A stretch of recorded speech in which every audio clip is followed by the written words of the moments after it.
Okay, TikTok family, on my live this morning when I was working on a chunky knit blanket, several of you asked me how to cast on stitches for this. So I am going to show you how I do it. So I take my yarn and I give it some extra yarn there, and then I make this loop like this. I know there's a special word for it, but I can't remember it. So anyway, but you want to make sure when you do this that when you have your yarn in your hand, that the end of it is pointing the other way, away from you. Because if you don't do that, then it's going to cause you problems. So leave a little bit and then do a stitch like that. Okay? Then I pull it down to the size that I'm going to want my stitches to be, which is about 2 of my fat fingers. If y'all have skinny fingers, you might want 3, but it's about, oh, let's see. The loops I try to make throughout my blanket are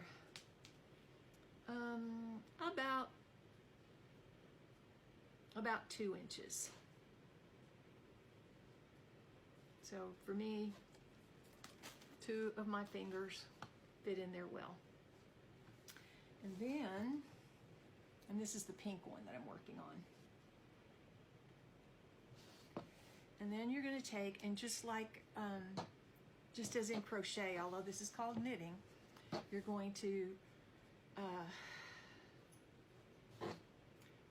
take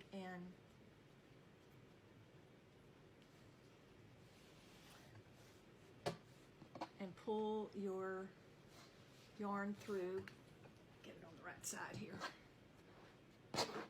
You're going to pull your yarn through till you get it as long or as wide as you're going to want it.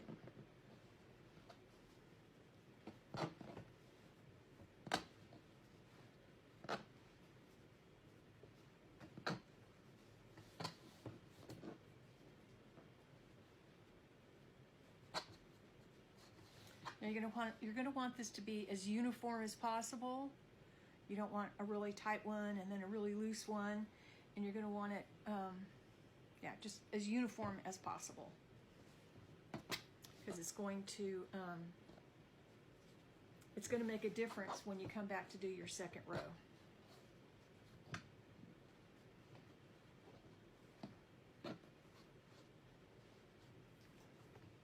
Get some more off this skein.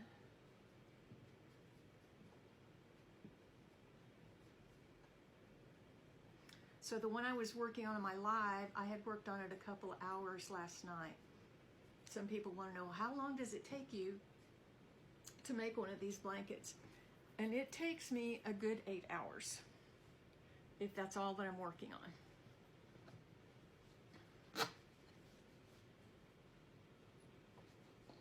And like I said before, I do mine 50 by 60. So they're going to be 50 inches wide, 60 inches long.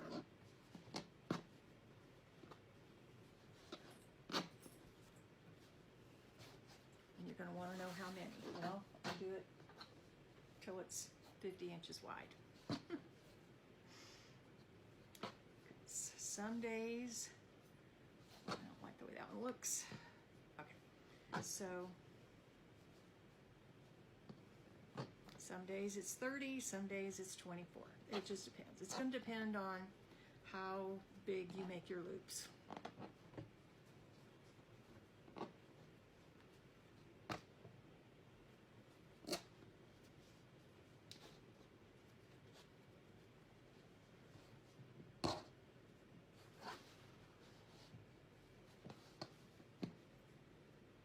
Now, there are plenty of YouTube videos on this too, so go ahead and look them up and see how other people do it, because that's how I learned, was watching other people do it. And I didn't have TikTok at the time, though when I started doing these a couple of years ago, I wasn't on TikTok. I don't even think I knew what TikTok was a couple of years ago, so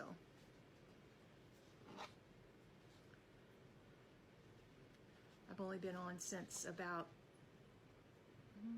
not quite a year, maybe 8-9 months.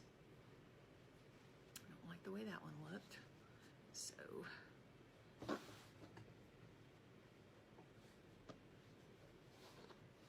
okay, so there we have it. And I'm pretty sure that this is right at 50 inches.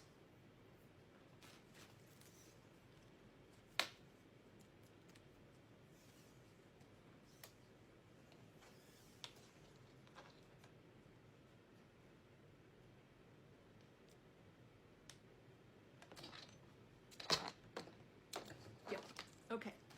So then, the tricky part is this.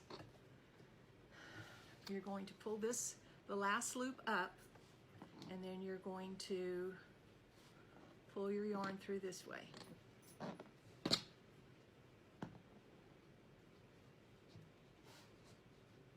Now you don't want this last loop to be really big, otherwise you're going to have like a hole there. So you need to make it so that it looks like this. You might have to play around with it a little bit so that it looks uniform with the rest of the blanket. And then you're just going to go all the way up. You're going to be taking in the bottom loop on all your stitches and pulling it up. And I always put my fingers through and give it a good tug. Make sure my stitches aren't too big to start off with, because this is going to be your base row.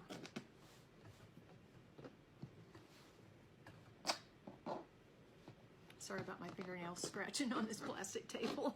I can't help it. So yeah, just give it a good tug. This is how you block it. There are many different ways to block knitting and crocheting, and basically you're going to block this one as you go by keeping your stitches even and keeping them pulled. So that's a little bit too big, so I want to pull this one a little bit smaller, smaller.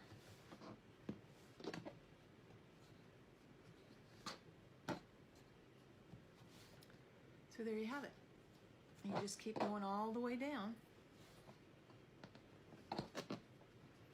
and then you turn around and come back.